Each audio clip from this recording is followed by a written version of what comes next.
Story 1. As a former Uber driver, I've dealt with a whole bunch of unpleasant characters. From drunken groups of friends on Saturday nights, to people who pretend to be handicapped to get free rides.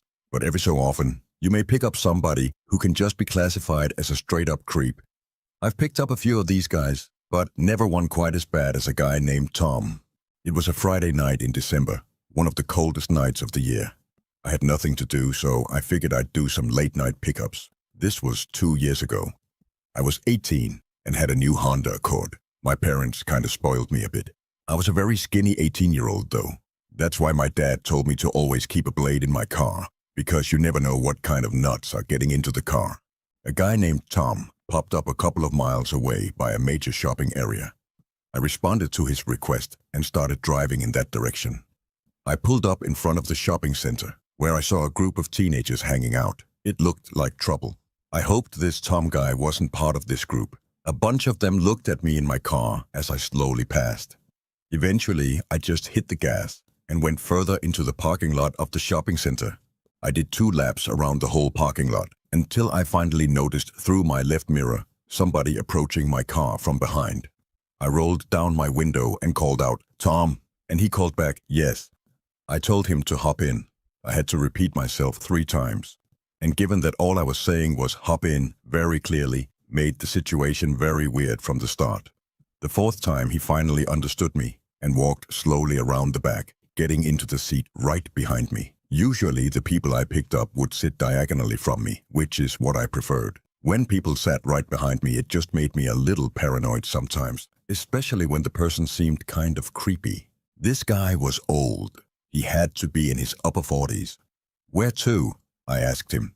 He told me an address, which I entered into my phone. By his voice, I could tell he was a very heavy smoker. Come to think of it, my car was starting to smell like cigarettes. The address he gave me was 10 miles away, which was fine, since in men I'd be making more money. I tried making small talk initially, which didn't work out too well. Like if I would ask him a yes or no question, sometimes he'd just mumble, and any other questions led to dry responses. I stopped talking when he completely ignored one of my questions. That was within just 5 miles. There was still 5 to go. By the 6-mile mark, things started getting uneasy in there. I was afraid to look into the rearview mirror because I was so sure that he was staring at me. I took a quick half-second glance and, sure enough, I was right. He was, in fact, staring at me. My body forced my foot down heavier on the gas. I wanted this ride to be over sooner. By the 8-mile mark, I started to realize that we were in the middle of nowhere. We were on basically a deserted street with woods on either side and occasional buildings. I was growing suspicious now as to where this address he told me actually was. So, while driving, I dragged my finger across my phone to slide the map in the direction of the address. It seemed to lead to a dead-end street with no surrounding streets nearby. I was getting more and more nervous with each passing minute now. I shot a glance back up again at the mirror, and he was still watching me. I finally summoned up the courage to ask him if the address he gave me was of his house. There was silence for a few moments, and I thought he was once again going to ignore me or possibly didn't hear me. But 5 seconds later, he finally answered yes. There was less than a mile left in the drive now, still surrounded by nothing but woods, with the occasional empty-looking building.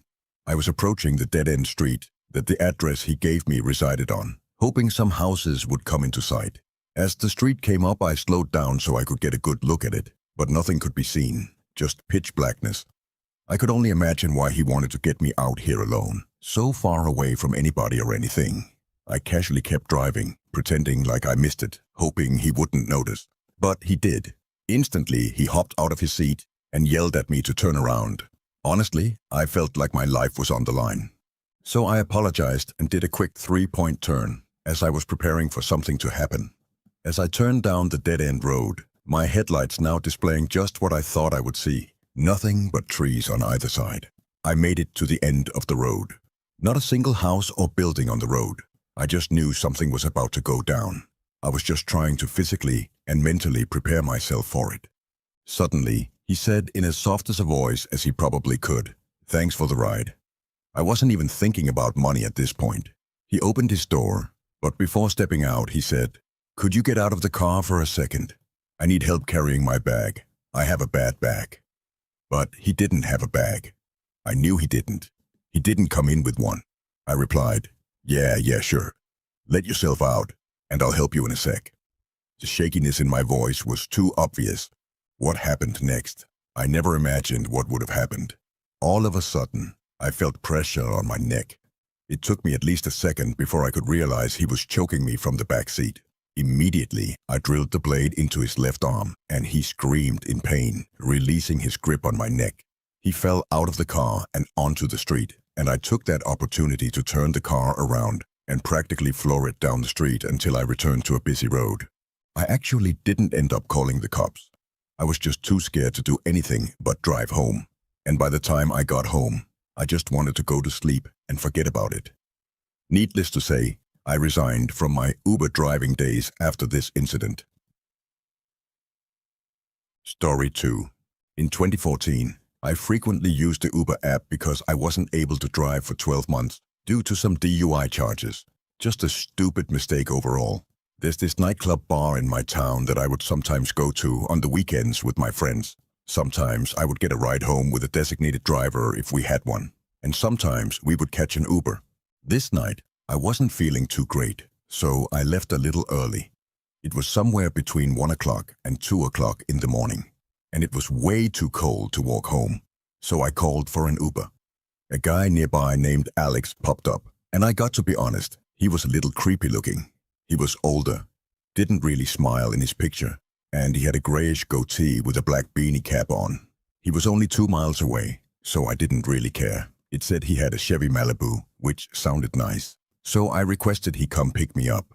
I waited on the bench outside the club next to the bouncer, who stood still like a statue, hands folded together. About 5 minutes later, a silver 2003 or something Chevy Malibu pulled up in front of the club. I stood up a bit disappointed. It was such an old, ratty-looking car. The guy didn't call me over or honk or anything. He just waited by the curb. So I got up and entered the back seat of the car. Right away, things got uncomfortable. He didn't say hello. He didn't shake my hand. He didn't even turn his head to look at me. All he said was, in a very quiet voice, "Where are you headed to?" Which I replied with my address. We began moving down Main Street, but in the wrong direction of my house. I told him this, and he turned left at the next intersection. Now, we were moving away from the main roads and down the quieter residential areas. He didn't put my address into his phone, so I felt really strange. I didn't know if he was expecting me to direct him or not. I ended up putting my address into my own phone so he could listen. When the GPS said turn left down the next street, he completely missed it. I made a confused hand gesture. He noticed it and said, "I just got to make a quick stop. Don't worry, I'll give you a discount." Even though I was drunk, I still knew something bad was going on. That's when I noticed the handgun sticking out from his middle glove box next to him. By now, I was trying to figure out how to get out of this car. At the next red light, I tried the door handle very quietly, but it wouldn't open.